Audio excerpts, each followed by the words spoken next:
All right, welcome to Distilled Security Podcast. My name is Justin. I'm joined with Rick and Joe. Welcome to episode 13 here. We got a pretty good lineup here and some good drinks that is excellent. We've already kind of sampled it. But wanted to jump into a topic that actually a few of us use this service here. Do you use this service, I do. Coinbase? I do Okay, I use use Coinbase. Coinbase. No, Coinbase. Okay. So Coinbase had a recent breach just in the past week or so, week and a half. And I thought it is interesting. We don't cover all the breaches. Obviously, that's not what this podcast is about here. But some of the attack paths were interesting. Joe, you want to like dive down into that? You have the notes right in front, but Yeah, so I think it was just a few weeks ago that they announced this, but the breach dates back to late December 2024, and then went a few months until they figured it out.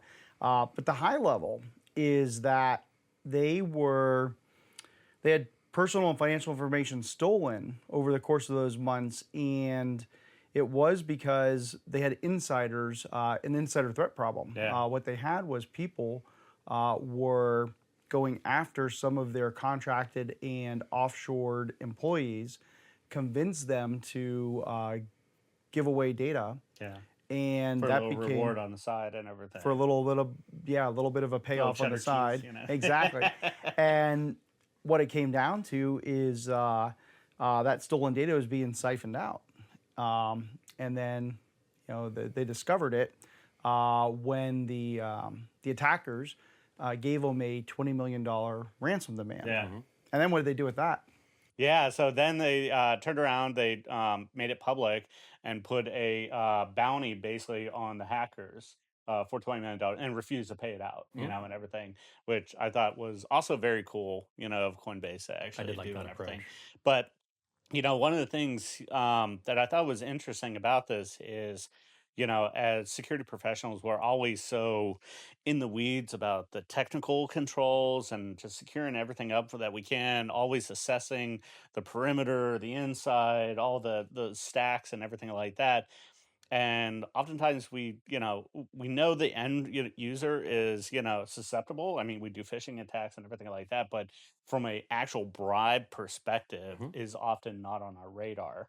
So I'm kind of curious, from a response to this, if you were kind of CSO of the Coinbase, like how do you modify your program to shore up with this, or just your own program? Because like Coinbase is a target. Obviously, they have billions go through their exchange, so obviously they're a big target into this. But that's not immune to people just looking on LinkedIn, see who often your lower paid employees are, because Absolutely. that would be easier to bribe than a CEO. You would need a bigger check into Yeah.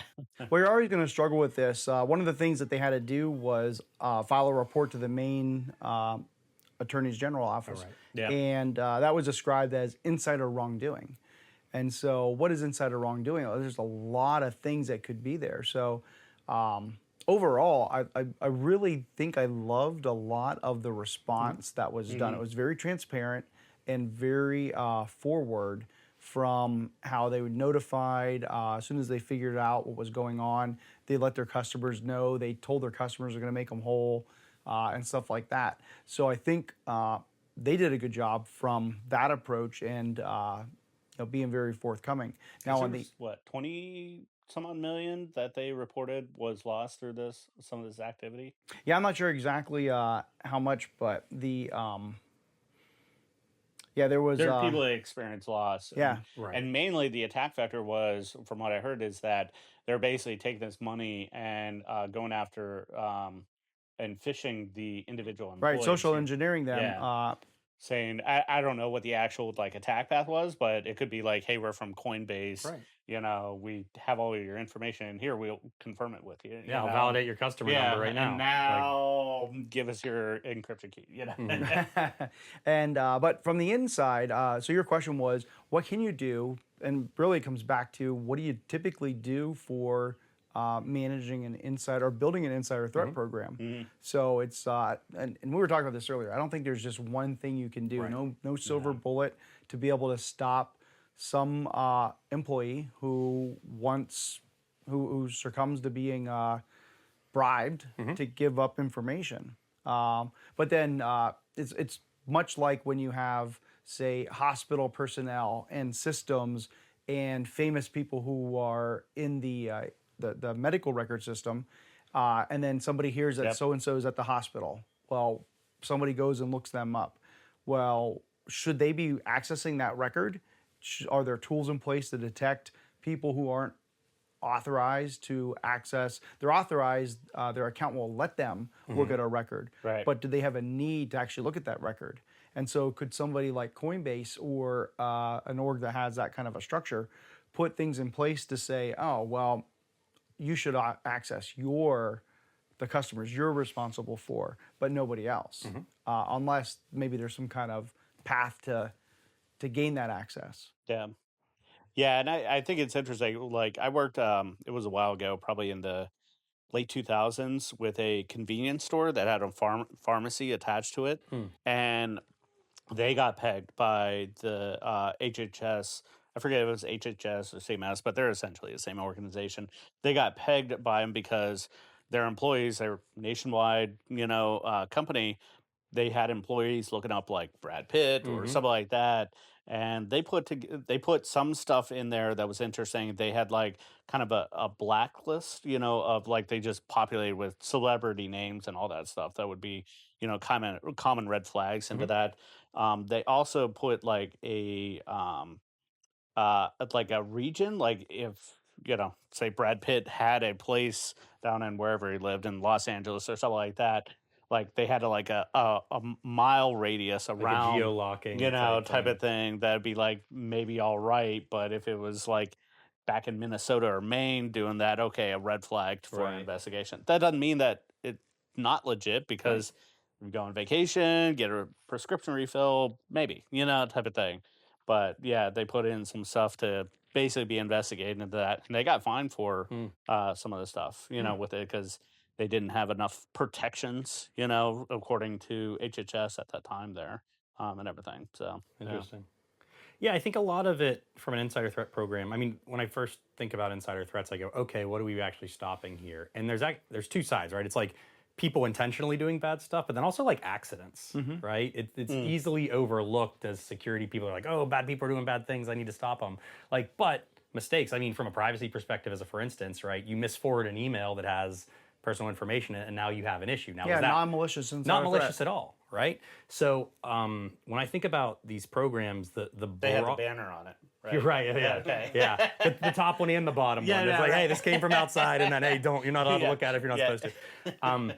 But I think the thing I keep coming back to is understanding what normal looks like, which is a super hard question. But a thing that I keep kicking around in my head is, because I love leveraging things that already exist to enhance the security program. So a thing I keep kicking around in my head is, well, what if job descriptions weren't just like these static documents that don't intentionally necessarily always reflect reality and all that stuff, and you could use them to define what normal actually looks like to an extent, and then tie various alerts around what normal looks like or doesn't look like to those documents. I mean, in theory, you should already have a lot of that stuff. Right. In practice, I've seen a lot of organizations where there's a giant delta between the hiring paperwork and what the person actually ends up doing. But this goes down to like, we talk about behavior and everything like that, but most tooling that we're talking about is like homegrown or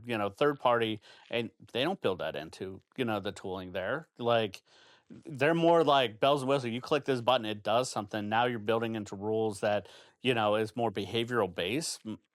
I don't find a lot of companies at the normal level will actually have that even functionality built into it. I'm not suggesting it's normal. I guess I'm thinking though that I'm not suggesting that it's normal for companies to have a good insider threat program either. Right. I think a lot of programs don't. But when I think about it, is like, okay, well, what are the systems that are typically used to watch behavior and alert if something weird's happening? Okay, it's like some SOC stuff. Yeah. So in my mind, if you have some particularly sensitive data or some, particularly sensitive areas of the infrastructure, whatever that looks like, I mean, we already build alerts to be like, oh, someone's messing around with a high security zone and they shouldn't be or whatever. It's like, this is just kind of like moving that, I don't know what you would call it, a layer up or a layer down, but to more the application layer, the business data layer. Well, I think you just invented something new. A little bit ago, I just heard you say we need JDAC.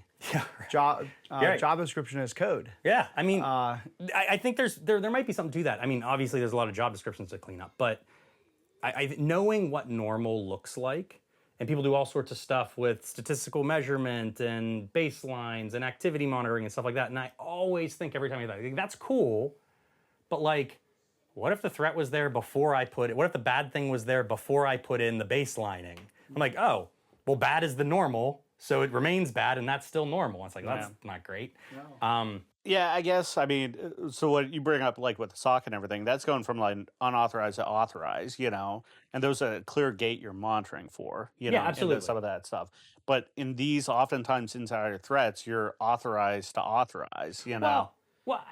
It's just that particular use case that they're, you know, not looking it up, and there's not like a good tie from the call center or, you know, like, hey, I got a customer right in front of me. Do I have to swipe their ID to basically get authorized to the record? Like, that's not usually how the systems work. You know, well, and I don't know that like the SOC stuff is necessarily like a full stop on a gate. I get that. But when we're talking about an insider threat, it's usually about abusing the permissions that they already have for legitimate purposes. Yeah, absolutely. Whereas, you know, other times it's easy to look at, you know, from an unauthorized perspective, trying to get access, you know. Right. Exploits, like exploiting technology, making it do something it shouldn't do, is definitely a different threat vector than doing something technology allows you to do, but you're still misusing your authority to do it. Right, exactly. Right? And you have to watch them both kind of differently. And misusing authority you have, I mean, I've set up elements of infrastructure before from a monitoring perspective where like,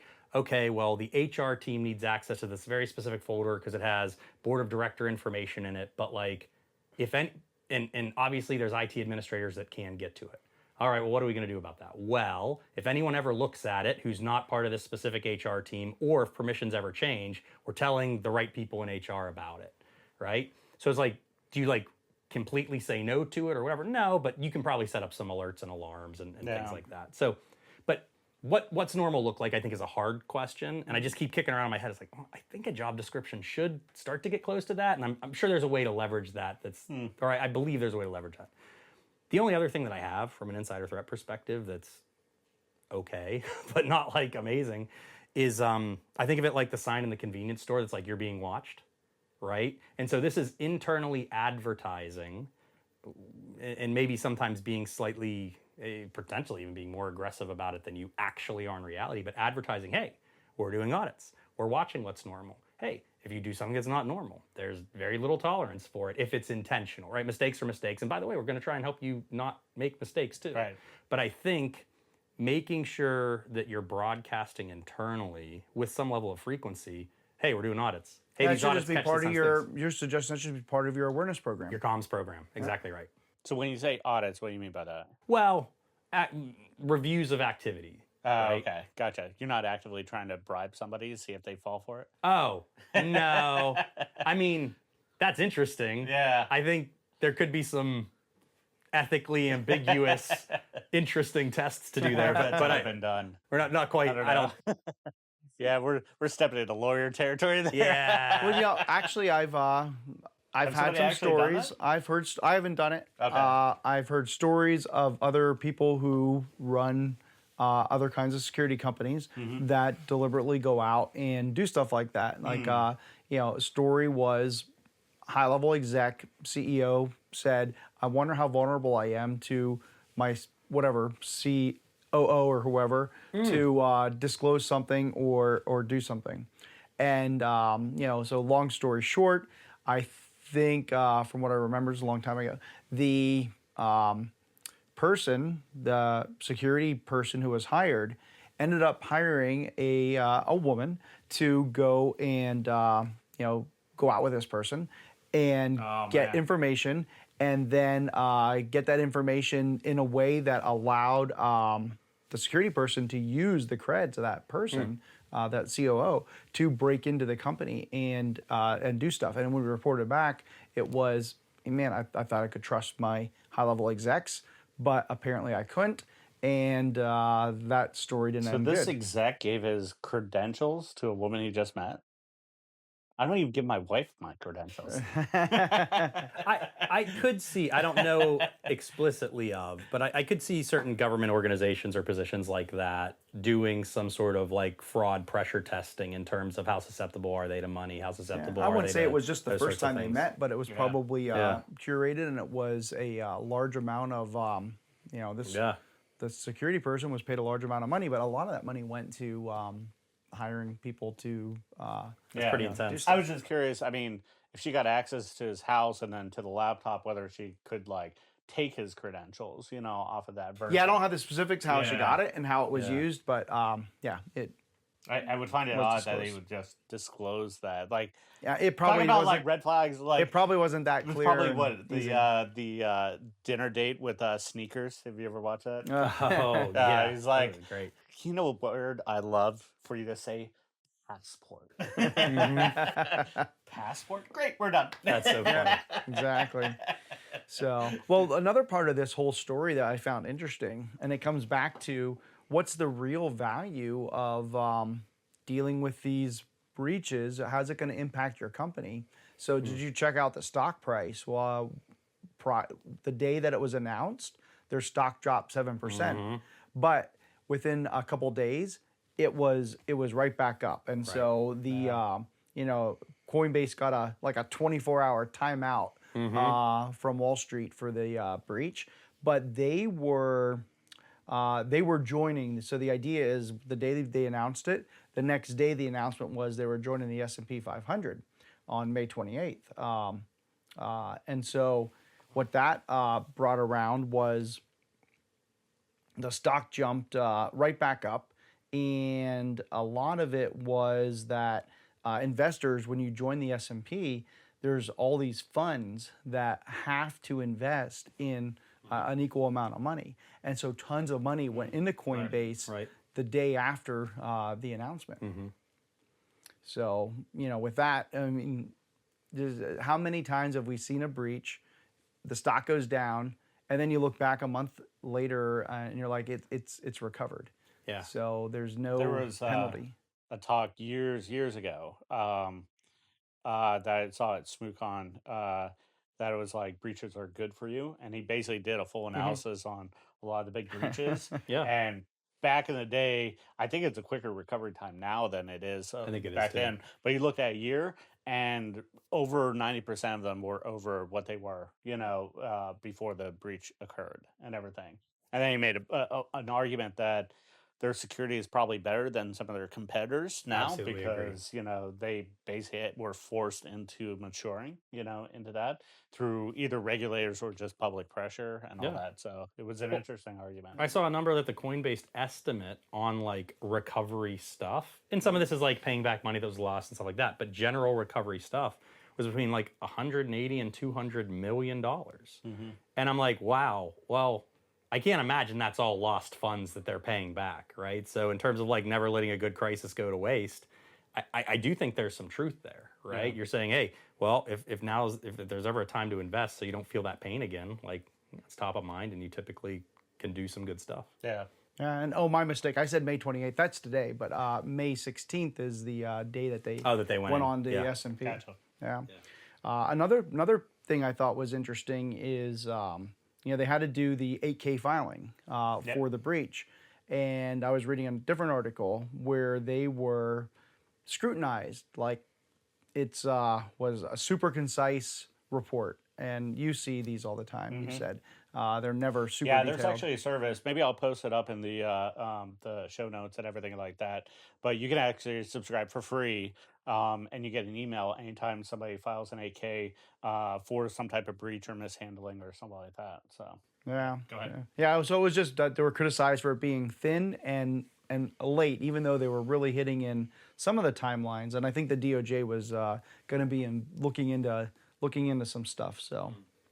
Yeah, I mean, I think overall it seems like a pretty good response. Like the 8K thing doesn't necessarily whether a lawyer's writing it directly or very closely working with the CISO to write it. And oftentimes, like if you look at the Change Healthcare and like some of the stuff that they were posting up into that, like I don't know how long it's limited to the AK, but they're all paragraphs long. You know, like a paragraph, 2 paragraphs. Right. You know. Yeah. So they don't go into in depth, and they oftentimes, if they do have some breach, they're posting up at some public site to give more information, whether it be as simple as a blog post that goes into it, or they dedicate a whole section of their webpage. There's a different public response. Exactly.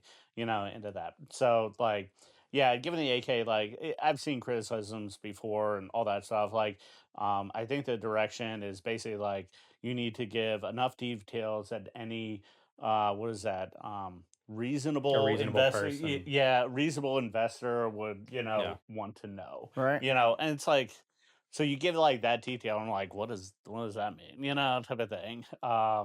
Yeah, and so just looking at some notes, they did disclose it within the 4-day rule, but they waited 6 days to tell their customers their personal data was stolen. So is the gap that they're really important. December of 2024 till just a few weeks ago, that this bad thing was happening. Then they just realized it. They put their report out, but then they even waited a few more days till they. So which gap really mattered there? I think it might have been the gap between the time that they knew and they didn't inform the customers while they could be getting breached. Everybody follows the AK. Filings.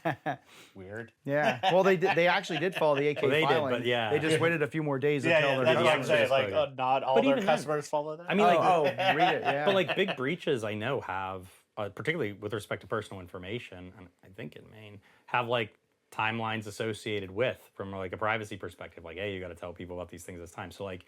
Well, that's one of the crazy things about it. Like, everybody's so different in their times. I think we're kind of settling into a 3 to 4 day window, but I've seen customers demand 24 hours. I've seen it's all over the place. I wish we would have an industry standard of just be like, here's the timeline. Well, that 3 to 4 days is the 4-day SEC is after you realize it's material. Right. Which how long could you say it takes to understand like what the actual breach is to figure out whatever you want, as long as you have good lawyers, I'm sure you could argue. Right. Type of thing.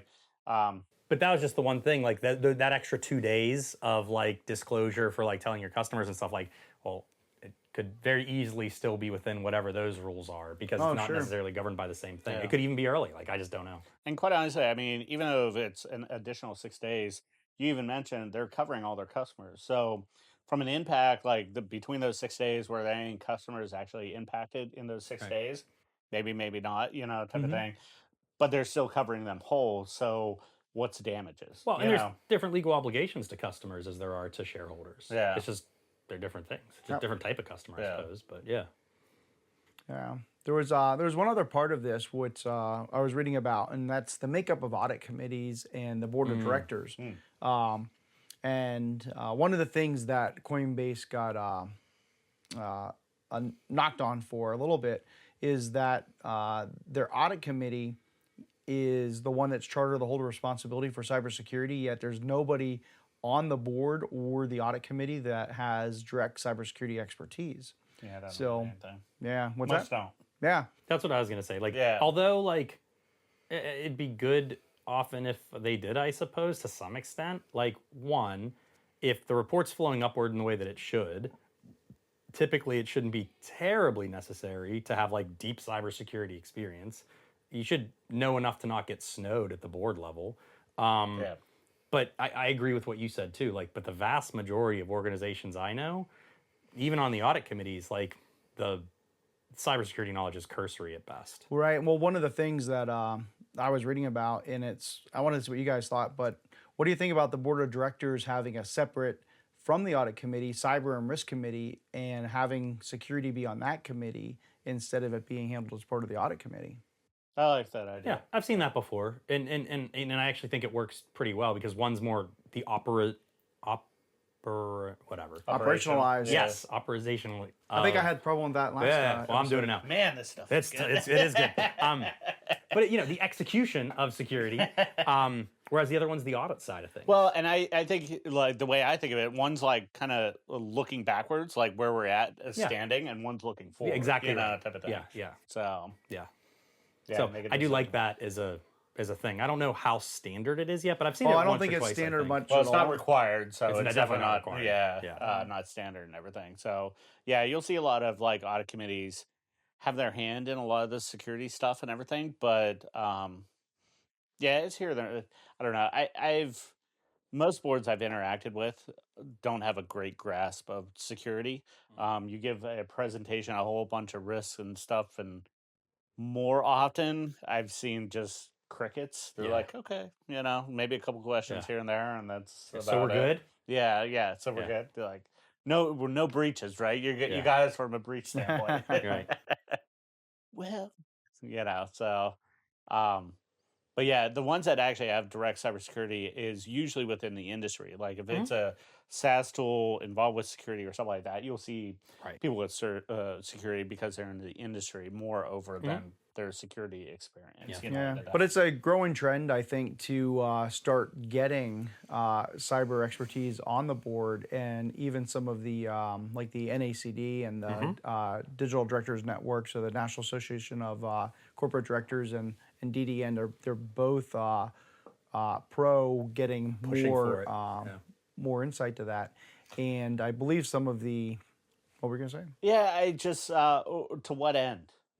Like you have your execution team doing that. You're hiring, staff among people. You might be, but not all companies. So the idea is that the board needs to make sure the organization's being directed the right way, and looking at these things.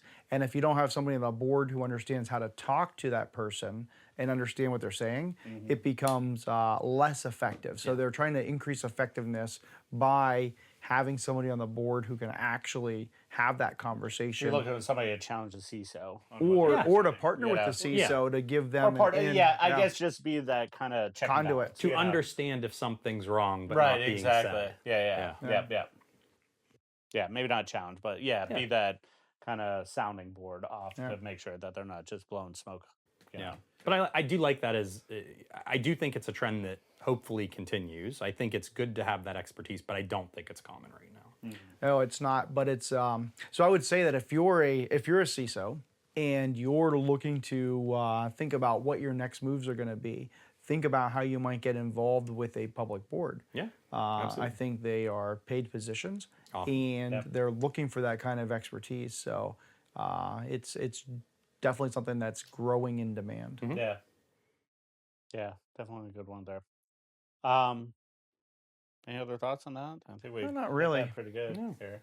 Yeah. No. So, you want to introduce our next topic? Segue here. Yeah. The next topic is about speaking of CISOs. Yeah, safeguarding CISO communications from legal liabilities is something I was reading. We're in an article and we were discussing a little bit, and as a contrast from Coinbase maybe being a little reserved on the stuff they put out there. Some CISOs may take it a different direction, and is that always a good idea to not be reserved in some of your comments? Or how can over-talking and maybe exaggerating how bad a situation is or how good your controls are put you in a good or bad situation? So I often think, first off, the CISO should probably not be setting the tempo on this. They can be an influencer into it. I tend to agree with how, just for example, Coinbase, I like to share more when it's not, directly hurting whatever the investigation is or anything like that. Nowadays, I think people are just kind of overwhelmed with information, and the more you give, the more trust you build back quickly. But should the CISO be given that, or no? Right. That should come from the CEO, from the direction of we should share more, not less, type of thing. And I think actually Brian Armstrong is the CEO of Coinbase. He does a good job of being very transparent, in a lot of that type of stuff. But if you're a CISO, that's not your call a lot of the times. Honestly, I don't think CISOs get paid enough to actually put their neck on the line from a legal perspective or from an executive perspective there. But they can say, hey, I think this is what we should do. into those situations here, to help build back trust. But if you get shut down, there's not a lot you could do into that. Right. Well, the part of what I was reading was an article where they were talking about the SEC cracking down on, and we talked about this before, SolarWinds. And part of it was their CISO made some statements that, public speaking, talking about implying how good the security was, program, things like that. And then later, they had a breach. And at that point, instead of being very factual, choosing words wisely and using precise but neutral language, not saying, "Oh, this program's a mess," or "Wow, we're really locked down here," and then making that become like the public idea of what has happened. I think can become a problem if you're not reserved and cautious on the words you use, and even where you write them and how you where it's being recorded. Yeah, and I mean, this goes. Sorry, I No, you're good. Yeah. I mean, this goes to forget about CISOs. This goes to anybody doing public speaking on behalf of the organization.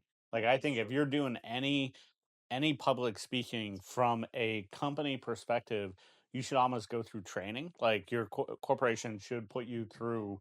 Here's like what to say, what to not to say, type of thing. Be careful of promising the world and and all that stuff. And because SolarWinds got in trouble because they're like, we have perfect security, and then they're like, well, no, it didn't look like it, type of thing. Yeah. So like, if they did words like, hey, we're really serious about security.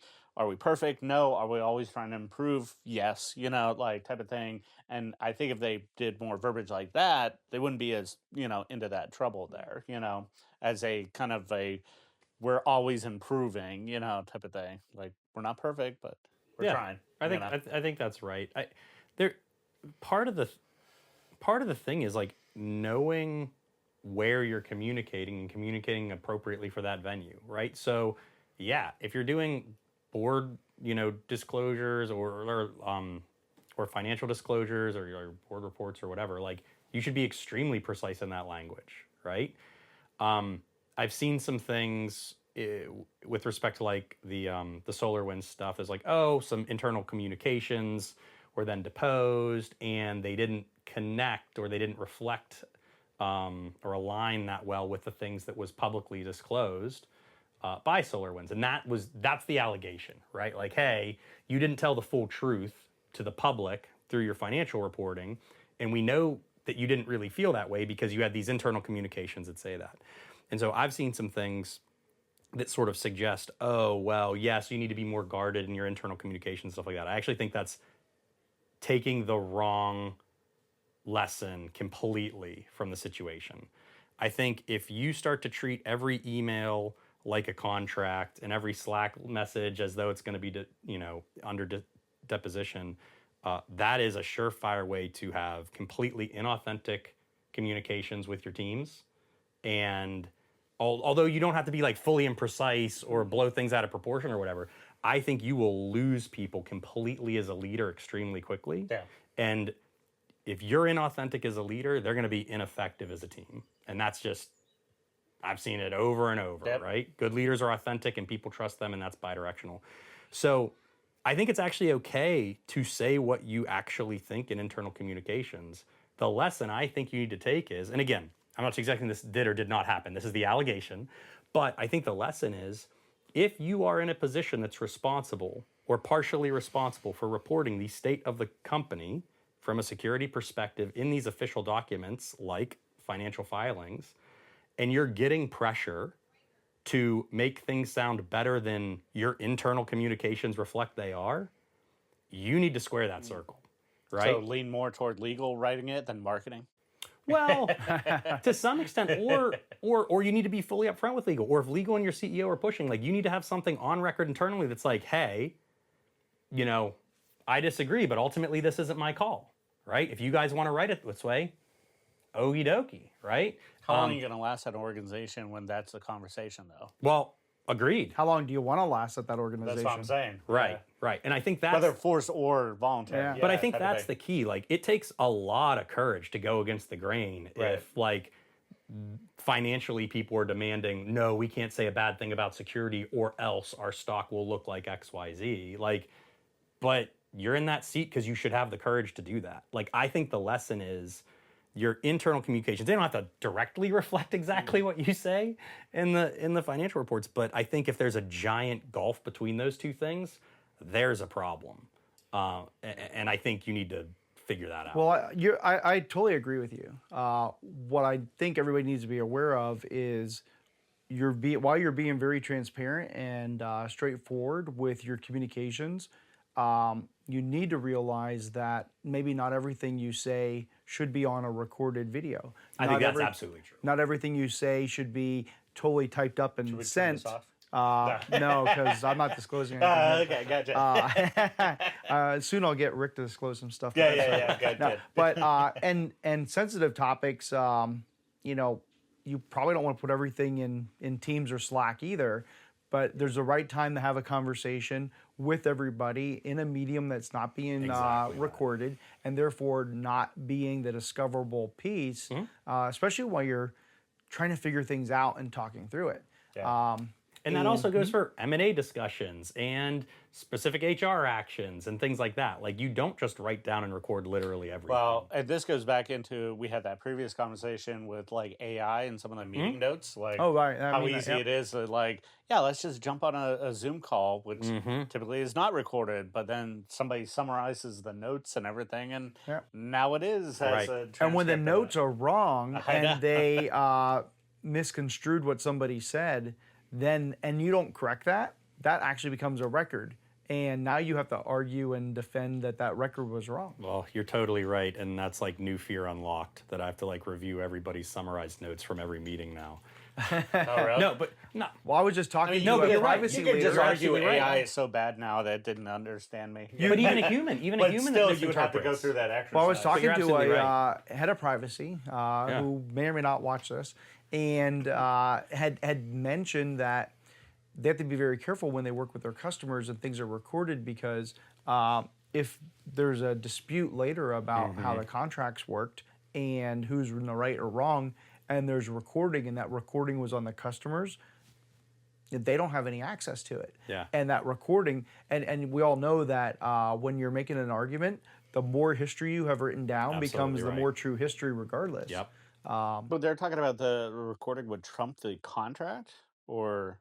Well, it's a record that could influence the interpretation. Say the contract said, oh, you shouldn't do this thing, or we're going to do this in a certain way, and then something didn't exactly go that way. And they agreed to something different on the call. Yeah. Or even if you disagree on But if it interpretation. never made it back in the contract... No, not the contract set.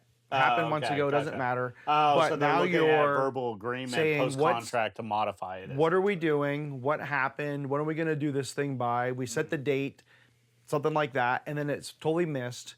And they're like, well, you said you would hit this date. And I have a record of it that you'd hit this date. And the recording may have misinterpreted January for a different month than June. Whatever. Well, and so much of what I'm seeing in those proceedings is even a bit more insidious than that. It's, well, everyone agreed on the language. It's the interpretation of the language. Oh, okay, so what did you mean when you said that? Well, I meant this. Well, how do I know you meant this? Oh, well, I have this recording where I said this. What's your record? Right. But even that, I mean, there's arguments on that meaning all the time because definitions aren't like put into there. So when we say like you got to report a critical, incident, it's like, well, it's critical. That's not defined in the contract, So but that's subjective too. But if you're going after someone for not doing a thing that you thought was critical and they didn't, and there's a recording somewhere on your system where you define what you think critical is, and it's not defined anywhere else, well. You have a record of this is what we agreed to during the meeting. It could be. But back to something you were saying earlier, and going back to being transparent with your team. I think that's true, and I also would imagine that you would think sticking the facts and not speculation are also things you'd want to do in that conversation. Like you wouldn't want to be the person who's trying to be transparent and telling the team everything, but not giving them accurate data. I think that's true, but like also if you only speak in fact and never opinion, again, I think that's fairly inauthentic, and I think teams sniff that out and understand. Like, again, if you just treat everything like you're about to be deposed on it based on like your internal communications, then that's a problem. Now, again, excuse me, you should be as accurate as possible with your team, but that could be about the facts and also your feelings and interpretation of those facts.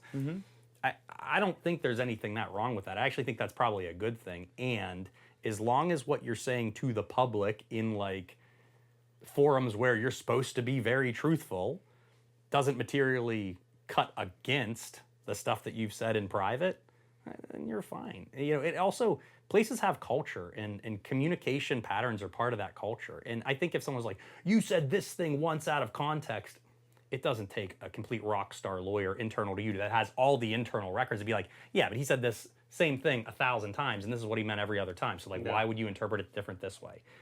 Is it another thing you have to deal with in a court of law? And like, the more you're explaining, the more you're losing? Sure, but it doesn't feel like fully indefensible. I think it's important to like be honest and accurate with facts, but also like thoughts and opinions. Right.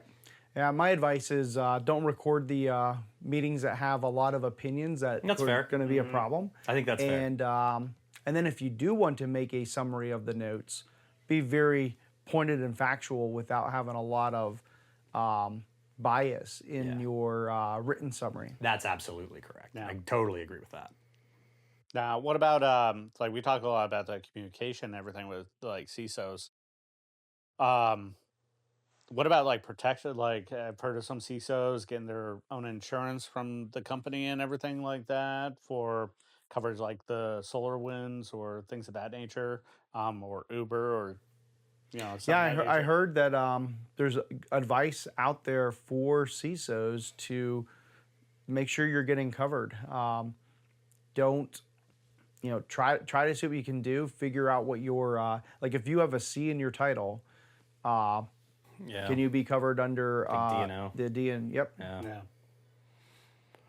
I think it's a good thing. I think it's probably a luxury a lot of people that are like directors trying to become a CISO for the first time don't necessarily have the luxury of negotiating.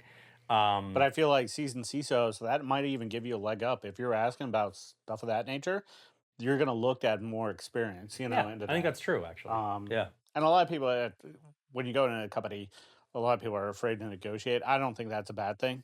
Like just talking. Have the conversation. Yeah, have the conversation. Yeah. Like doesn't have to be an ultimatum. Like I'm here to help you never have a bad incident, but that's not realistic. We will have something probably, maybe, type of thing. But hopefully, with the stuff we put in place, it will be minimized. It will be controlled. We'll be well rehearsed by the time we get there. Hopefully, type of thing. But if I have to go in front of Congress, whatever the company is, and all this stuff, like I want to make sure you have my back at the end of the day. With this, and I'm not going to be personally sued or liable. Like that was crazy when what was it? The SEC went after the Uber guy for I remember that. And there was a lot of, won't rehash all this stuff and everything, but I thought it was really interesting that when he put the ransom under the bug bounty program, he had like a 5-minute call with the CEO, but they didn't record it. But he got banged over the head for doing that. Yeah, no, that was interesting. I wonder what they talked about, Well, that was an interesting case too, because not only was a CISO, he was also an attorney. Who other attorneys who were coming after him said he knew better, even in the way that it was structured. So not that's like one of those edge cases, I would say. It is, yeah. But I actually think it's potentially good advice to CISOs to be thinking about it, but to companies in general to be thinking about it, because I think it's probably bad typically for organizations in general if a CISO becomes personally liable for a thing and is now looking for escape paths or places to place blame internally, right, to the rest of the organization. Like if the company themselves is protecting that executive, then they're gonna frankly be probably more aligned with the rest of the company. Which is crazy to me, because the security department for the most part, does not have operational ability over anything.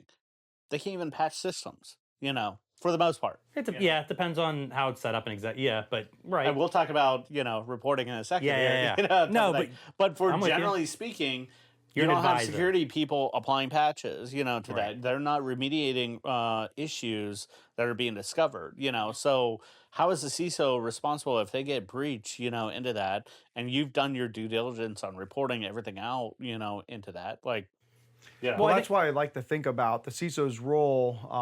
And you mentioned what their role might be a little bit ago, and I think it's maybe a little bit different. And it's to manage information security risk and help the organization to make risk-based decisions. Right. In which case, you're more of an advisor to the decision makers who own the budget that can actually make things happen. About here's the consequence. Here's how we manage risk. Here's how we think about risk appetite. Here's where our risk tolerance lies, based on everything I've collected from the organization, and based on knowing the organization's appetite for risk, their tolerance for risk, how it will be applied. Now they can make informed decisions when they're going and saying, we have this risk, we have this control in place. If this control is violated, well, that's not a risk anymore; it's a nonconformity. Yeah. And when we have which in turn raises your risk. Exactly. Yeah. I've been having a ton of conversations where I'm enlightening people around that through some of the AEEs I've been on, and we talk about how when a process breaks or a control breaks, your risk scenario is going to increase until you can bring that back under control. Right. So there's not just a one effector, but they're both effective, and it's interrelated. And I'm in full agreement with you on that role in the CISO. I guess I'm looking at it as like the CISO gets blamed because they get breached, and that's an unfair. Totally unfair. It happens, but it's totally because unfair. like if you're educating the risk, but some level of business unit isn't implementing the remediation or doesn't, again, that might be their call depending on your organization and the risk appetite that you're setting up into that. But if they get breached, why is the CISOs the blame? It happens all the time too, doesn't it? Well, very unfair. 100%. And I think they can be in limited circumstances. I think the two cardinal sins are if you're negligent in your analysis, or if you lie about the results. Yeah, we're not saying like they because there is a layer where they have this but if you're not negligent in your analysis and you're not lying about the results, right? I absolutely agree. Then you're getting scapegoated, right? Right, exactly. And that happens. So how do you approach that? So this is the problem. We're all afraid of this problem, but get a golden parachute in your contract. I think the way we approach it is by being very transparent. Go into these meetings, sit down with the leadership, and make it very clear that never go in and say we're not going to have a breach, right? No, nobody would ever say that. Right. But we need to go in and say there's a bad thing will eventually happen. Our goal collectively is to figure out where investments are going to go to help minimize that risk. Right. Yeah. And I'm going to, as the CISO, put in front of you choices you can make. One of those choices that is on you is you just want to accept it. And that's totally okay. I may not be able to continue working here if you accept that risk. Right. That's the decision. That's the power I have. I'm going to help you realize the full consequence of accepting that risk, at the end of the day. That was one thing when I was at gift cards and everything, the owner, I reported straight to the owner of the company. I always told him this story. I was like, if you want to throw gift cards out in the middle of the street, that's your prerogative. I'm here to help you understand what are the consequences of that, but it still would be your decision. Now, I might not work here tomorrow, because I don't want to deal with the ramifications of that, type of thing. But again, that's your decision. But to answer your question, I think the answer to that, to a large extent, does lie in meeting minutes and accountability around risk acceptance or formal processes. Meetings there. again. Yeah. Well, I'm all in favor of good minutes. Document your disagreements. Hey, man. This is what I think. This is why I think this is a bad decision. You have a different scope of visibility than I do and a different remit than I do. You seem to you think it's okay to do it. All right. I just want to make sure that everybody knows. And I actually kind of agree with that because I've seen so many organizations that they'll have a laundry list of vulnerabilities. Like we talked a little bit about vulnerability management in a previous episode. they'll have thousands of criticals out there for months and months and months. Well beyond their standard for remediation. Yeah, just sitting there, and they have the meetings with the teams like, when are you going to fix these? Like, when are you going to fix these? When are you going to fix these? You know, they're like, oh, we're busy with other priorities, blah, blah, blah, blah. That's perfect for a meeting minute, you know? Well, like, yeah, but that's okay. Exhibit A, when CISO gets held up But do there, you like, actually? I told them. Do you, as a CISO, think it's a risk? And if so, have you escalated and educated appropriately? And if so, did the resources to fix the thing change or not? Right, let's walk that through. So at this point, we've been talking about it as you're the CISO who wants to be there with your company, and at this point, something bad happens. Well, you might be deposed. And at that point, you're probably no longer wanting to be in alignment and loyal to that company anymore, because you've sat down, you said, look, this is how we need to do this. We need to fix these problems. Otherwise, this bad thing's going to happen. Somebody else is the one that you want to be in the shoes of. They're the ones that have made the wrong decision, not you, the CISO, who's brought all the right things. You were very ethical, very upfront. Yeah. You said, I think we should fix this. We can't fix it. Well, let's document your decision that we're not going to invest in fixing that, and the bad thing happens. You're deposed. You have records that say you did the right thing. You push this forward. Those are the kind of records I think that a CISO would have. They protect you. They also protect the company if the decisions are made reasonably. Right. Like, risk acceptance is a very normal thing. As long as it's not negligent, people can be like, why'd this bad thing happen? Were you not even paying attention? You say, no, we were paying attention. We just made this choice. You're still going to get beat over the head, with it. If you're called into court, you're getting beat over the head either way. If an incident happened that you accepted, around what you accepted, and an incident happened, you're still going to get hit over the head.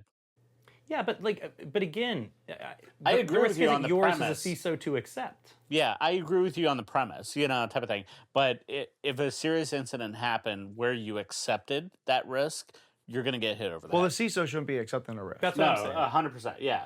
That's what I'm saying. And so if you say, I educated, a different decision was made, right? Then, you can have all these conversations. But I think the key there is you're walking into the room with the lawyers on your team, and saying, look, here's the records I have, here's the decisions we made, here's why they were made. Did I agree with them? No. But am I the CEO? Also no. See, saying no in that situation opens them up to a whole bunch of lawsuits, though. Not the internal counsel? No. No. I'm talking about if you're saying like... I'm not saying get on...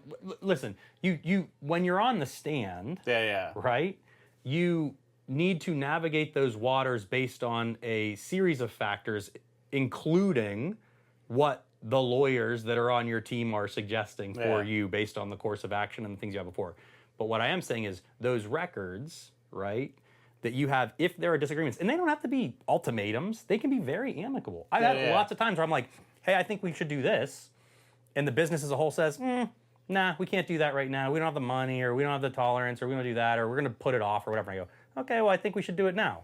You sure? They go, yeah, we're sure. And I go, all right, I disagree, but okay. That's how normal. about we do this one thing for now?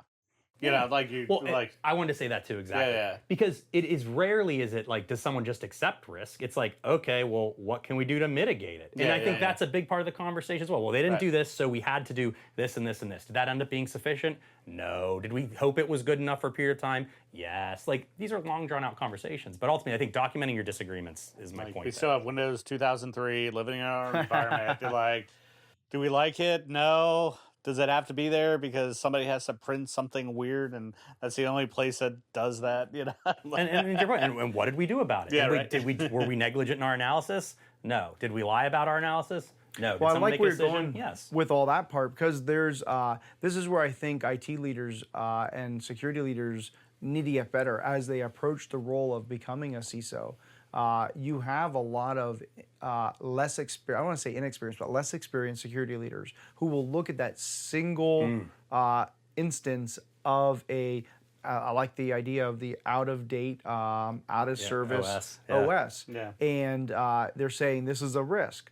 But what they're not doing is turning that risk instance into a business risk scenario. Exactly. And it's less about the point that we have a single server that's out of support, but the risk scenario is because we have, as an organization, out of date servers that can't be patched, we have an increased risk of an exposure or an outage due to that system becoming corrupt or compromised.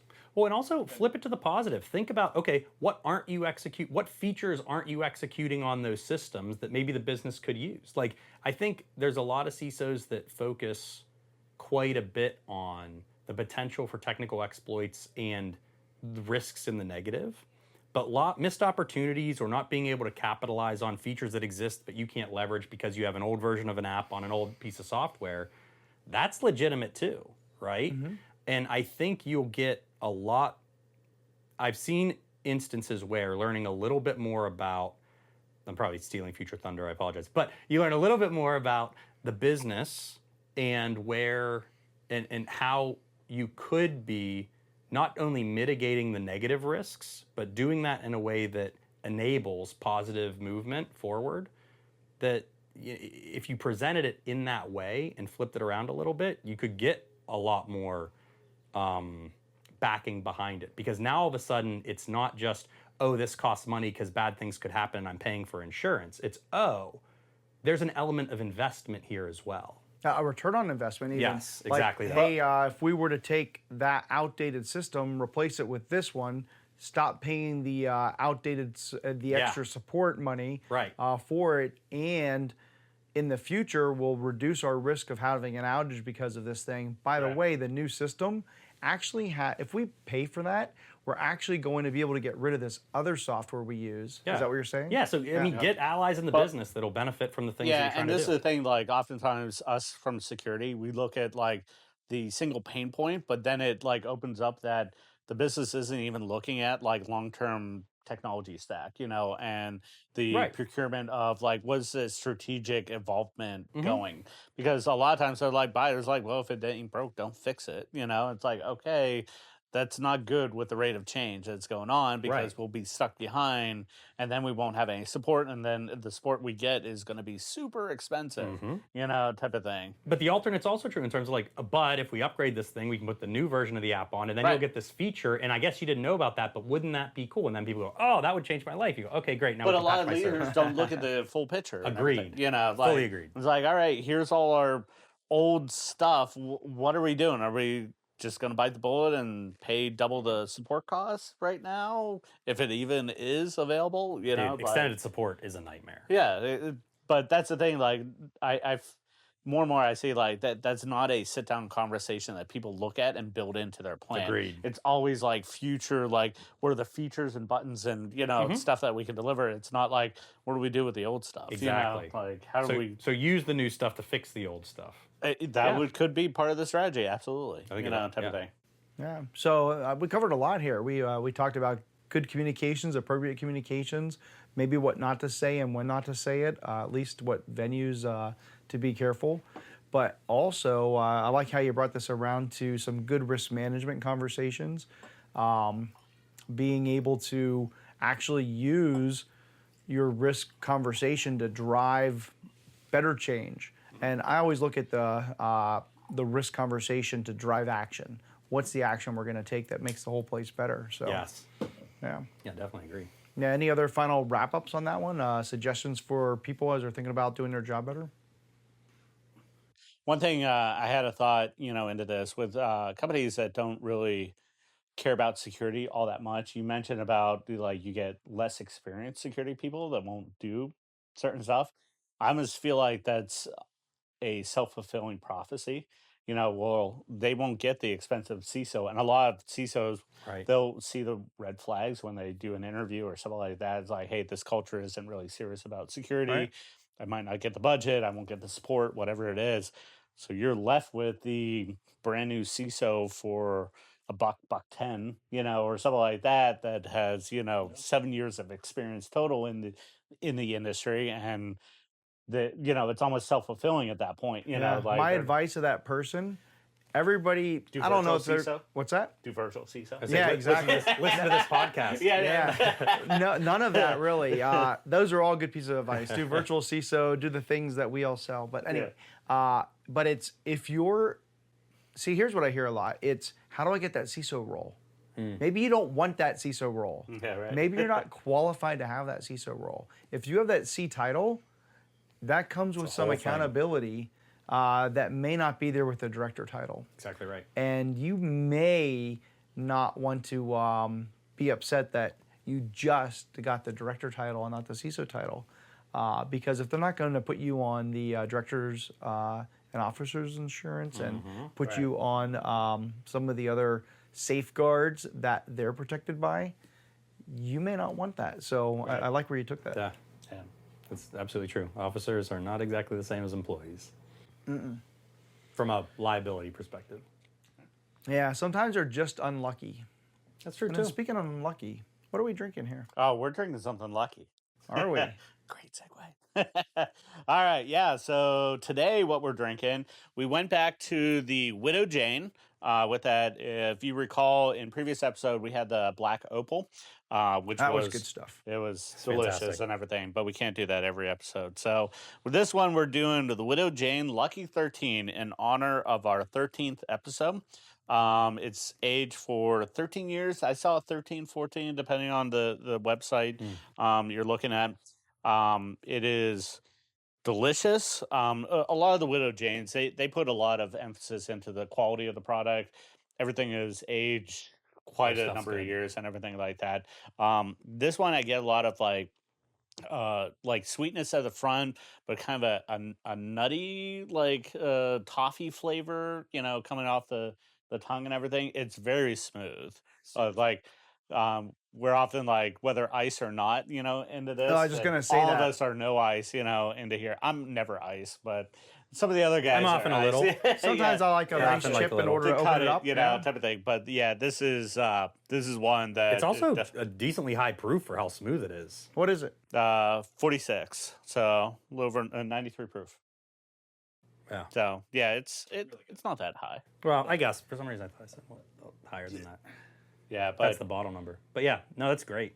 yeah, delicious and everything. And to the 13th episode. Yeah. Cheers. No, I don't have to have any PSTD from like having an explosion happening to this one. No, that was just last one. You didn't reach back behind you and grab. There's always can. maybe You never something know. back there. You never know what's gonna happen. There's probably still some of that confetti left. I still think there's some in this glass. Booby Man, traps. I was cleaned it a couple of days after, and then I got everything cleaned up, and then I bumped one of the lights, and that's so funny. and then it just dumped a whole new thing. I'm like, oh, come on. That is great. That is very good. So, yeah. So I hear there's something coming up July 11th. July 11th, we hit it in last couple episodes as well. Yeah. BSides Pittsburgh. So last I checked, we have over 600 tickets sold. So what I think is working is the progressive pricing because it started out at what, $20, and around tax time it went You're up. saying at this time, last time it wasn't that many that you were. We were only about 400 or less than 400 tickets sold 30 Comparatively days to out, less, okay. and now we're a little over, just under a month and a half away, right? Yeah. And so we have over 600 tickets sold, so we're ahead of what we were last year. You say you get most tickets sold. Traditionally, we've gotten most tickets sold like the last 3 to 4 weeks. Okay. So in order to prevent that, Yeah. or at least mitigate that a little bit, is we created this progressive pricing. So the tickets, you can't get them for $20 anymore, but that ended mid-April. And until June 13th, so on June 14th, they go up from the current $35 to $75. That's a big So jump. that's a big jump. It's a big jump. But that big jump really will hopefully help curb a bunch of problems that we've had in the past. One is not really a problem for us until we get the complaints, but a problem for the people who are showing up, want the t-shirt that we have awesome t-shirts. They have the greatest designs, awesome design people who make these things. And everybody's super disappointed if they don't get a t-shirt. But how would we know to order these T-shirts in advance if you didn't buy your ticket in advance? Because we need like a month in order to get them So ordered are and you printed. saying they would get a T-shirt with the 75? No, they won't. Oh. I thought you were saying that mitigated. Right. That. It's more money and less stuff. Who would do that? Yeah, Get your ticket early. Okay, Get your ticket now. Yeah, so okay. what I'm trying to do is get you to buy your ticket sooner than later by making it even more expensive to wait. So why wait? Just And get the your food ticket thing now. too, right? I mean, The food, we get the best food the casino will offer, the best buffets, and I'll tell you, to get that meal like that anywhere else, it'll cost you more than $35. Yeah. And we're only charging $35 for the whole day with all the foods I and all the drink tickets. Never understood the people that like waited. Well, so I look forward to like a lot of the events and everything like that. But especially when it was like $20, it was like, okay, like I'm planning on this. If something really comes up and I have to miss it, it's $20. You're not you know, out type too of thing. Like it's not that big a deal, you know. But like I'm gonna plan on it, you know, and put it in my calendar so I don't get meetings over it, you know, and all that stuff and everything. Yeah. Yep. so get your tickets, tell your friends. Yep. Register by June 13th for $35 so that we can, we won't guarantee a T-shirt after that time. And we still have a few sponsor tables left. Yeah. But they've been, surprisingly, we're still getting new emails asking about sponsorship. We have a handful left. So if you were thinking about sponsoring and you haven't yet, reach out. Well, and I'd also say a handful of new sponsors this year, which means if you've sponsored in previous years and you want to sponsor again but haven't got on that yet, please do so because, there's a decent number of tables, but it's not unlimited tables. No, and the person who probably is sponsoring is your competitor. So that's actually get out true. there and make sure that you're at least there too. Yeah. So, but yeah, I can't wait for the day. And by the time this is released, the talks should be out on the website. That's right. All selected, schedules figured out, and you just got to get that thing posted. 3 tracks, and I think one of the things that happened over the last couple of days is we just figured out how to add a few more talks in by. Normally we wouldn't schedule talks over lunch, but we thought getting talks over lunch is probably a little bit more important than exactly leaving that open. Yeah. More opportunities to go see people. Yeah. Yeah. Sounds like fun. It will be. It's exciting. All right. Yeah. Last topic here. We actually touched about this a little bit, and this is something I'm actually pretty passionate about. So reporting lines. Where should the security organization live within, the company? Are you asking me? Sure. The right place. It depends. It does. I'm the ultimate consultant. It definitely always depends. All right. Good night, everybody. Yeah. No, look. So my thinking on this. I'll sum it up by saying a thing that a gentleman named Alex, who we both know very well, has said a bunch of times in the past. Is like at the end of the day, I think the CISO is a risk role, and we've touched on this earlier. Yeah. Right.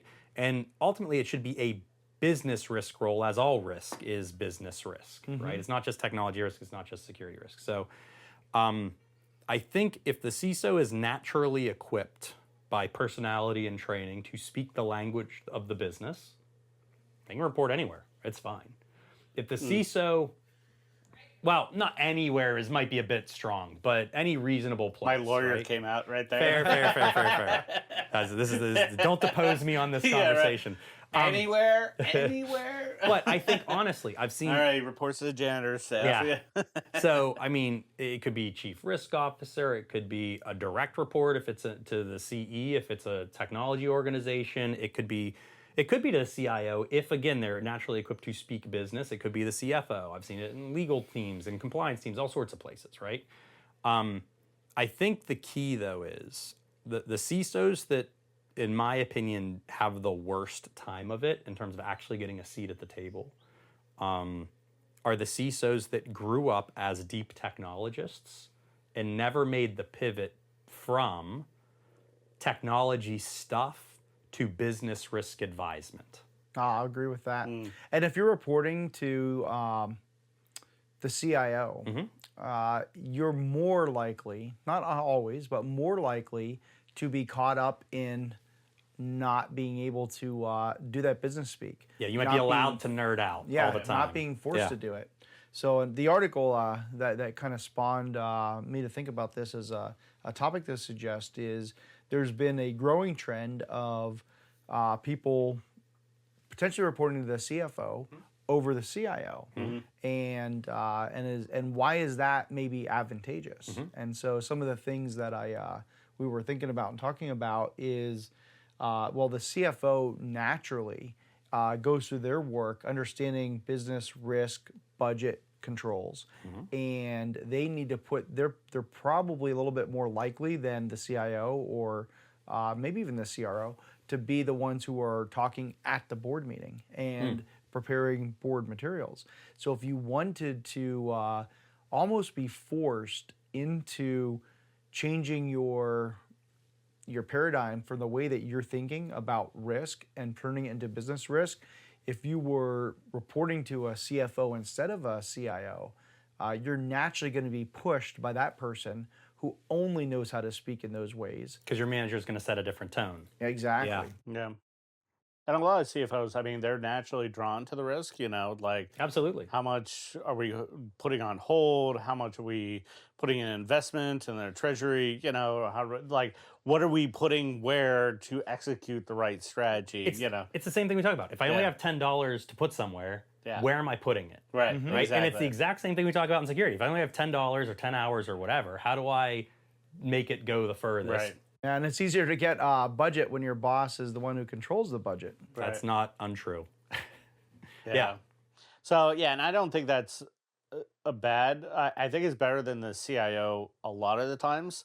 Where I'll disagree with you on the anywhere thing. So I think of it a lot of times as an institutional, type control. So when you're actually putting in segregation of duties and the oversight into certain functions of the business, you might have a great CIO that really incorporates security, puts a priority on it, get the right budget, everything like that. But you get a new CIO and that won't be the same case, type of thing. So in that circumstance, you want security to be outside to put some checks and balances into it and say, okay, you're making poor decisions, you're not patching, that Windows 2003 box is still out in the open. Like now if I report to the CIO and he's making the decision, we're just keeping it there, type of thing. All of a sudden I have a conflict of interest. Am I getting the right raise? If I'm too loud, will I be kind of ostracized in the organization?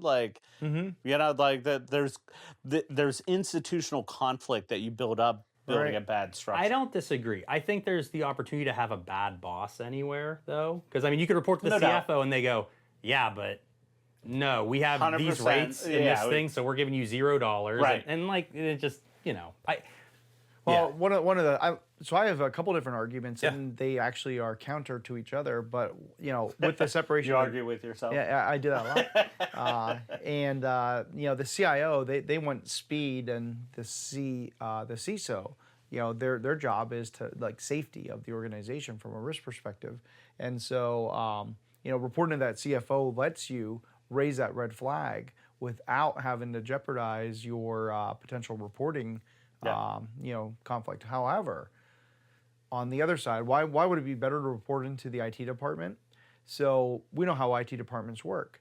And we know that when you're part of the IT department and you're sitting there and you're able to have those conversations, you're probably going to understand a little bit more about what's technically going on, what's happening.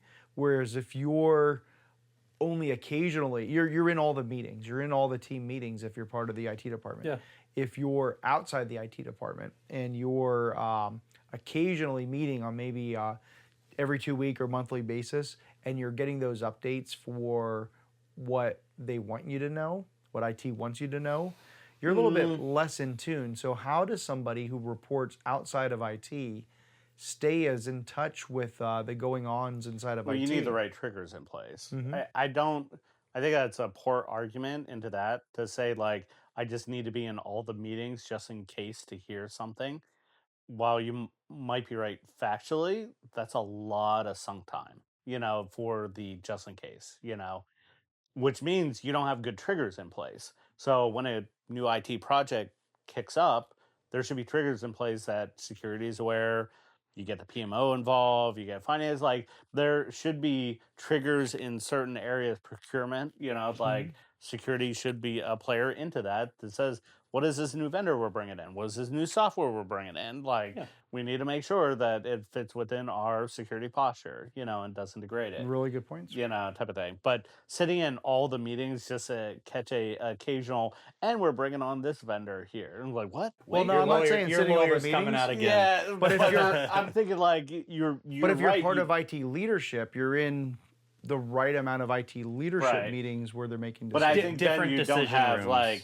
but I think then because you could be in that room without being in like the organization, to be honest. True. But like nothing preventing that. But it's the same mechanics. I think you're basically saying very similar things, right? Because you asked, hey, what should you do if you're not there? And you're saying, oh, here's some of the things that are important, right? So I think that's kind of thing. But you're right. It's the triggers and then the relationships. And that's no matter where you report.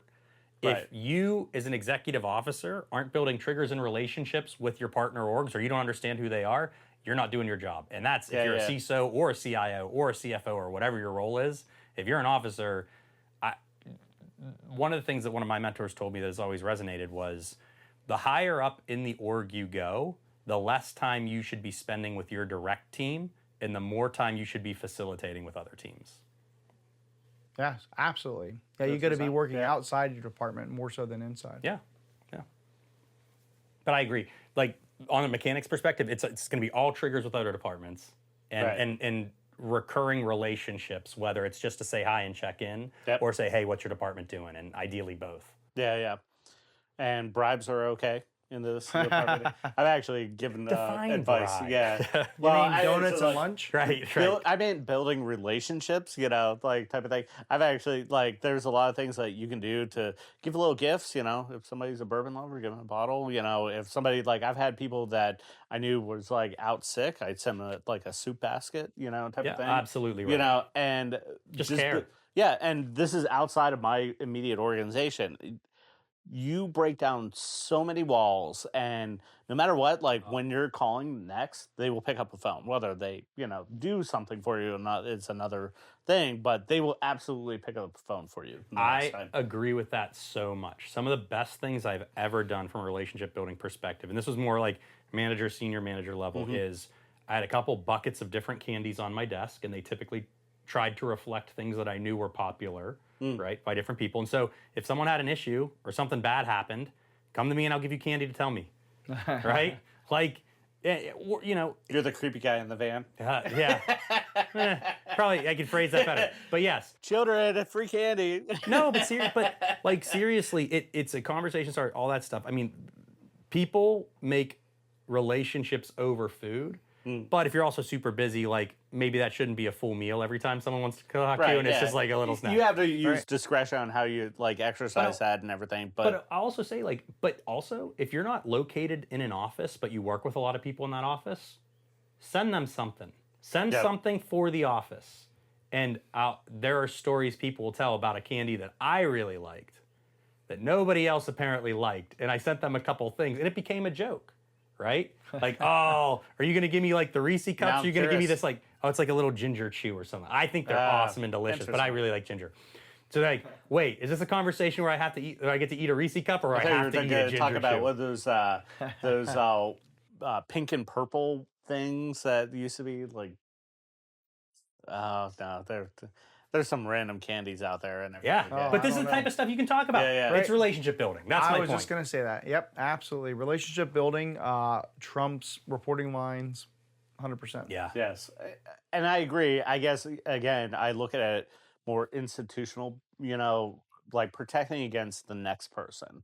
You can have a phenomenal boss in any situation, and that'd be great. But this is the whole argument against a monarch. Type of thing. You can have a great king, and then you can have a terrible king because his son's, an idiot, and is just, sucked up all that, power. I would argue though that strong relationships actually end up trumping that. If you report, not historically accurate. I've seen a lot of organizations where a CISO reports to a CIO, that reports to whomever else, right? CEO or CFO or whatever that chain is.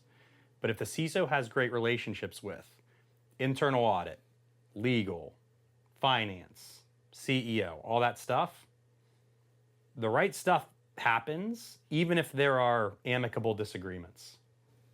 Well, so what I'm hearing is if you're the CISO who's sitting in your office or in your home office and you're just looking at reports and reading articles and you're not making phone calls and getting on conversations, you need to fix that immediately. Yes. Start figuring out who your allies are.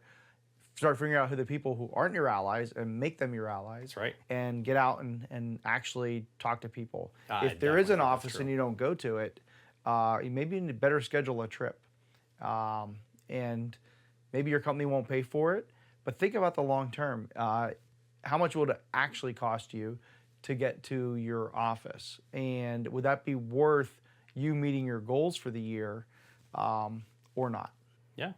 Yeah, it's actually really shocking. Like the people that are in the office, there's so many decisions that are made behind your back, going out for a meal, or there was one company I was a part of that like they just love going out for cigars.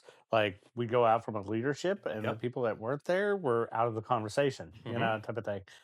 It's just a fact of life, you know. Absolutely right. You know, like if you're not around that conversation when it happens, you're already going to be behind the eight ball to catch up and try to include yourself in. It may not be fair, but it's just how it is. You know, understand it. Yeah. Yeah. But I think that's absolutely right. If you're not building those relationships intentionally and regularly, you should really think about that. Yeah. Yeah. Well, I like how the conversation today went from what's happening with Coinbase to talking about whether they disclose fast enough or told enough to what the right things are you should talk about, and when you're trying to get support for what you should talk about, where you should report. So this kind of brings it all around to lots of things I think aspiring CISOs could think about when they're looking for the next position and even have a chance to mold a position. What do they want that to look like? Yeah, I think that's right. Yeah, this is a good episode for a CISO talk, and everything. Yeah. So. And a great drink to have it with. Yeah, exactly. Yeah. All right. A wrap? I think so. That's it. All right. Yeah. Thank you, everybody, for joining us. Don't forget to like, comment, and subscribe up to it. It really helps our numbers to see, with that, who's subscribing up. You'll get instant notification when we post up new stuff. And stay tuned for next one, episode 14. We got a pretty good topic that we talked about today. I don't want to say it yet, but we'll disclose it here, and I think it will actually be a very popular topic. So stay tuned and have a good one. Cheers. Bye, y'all. Cheers.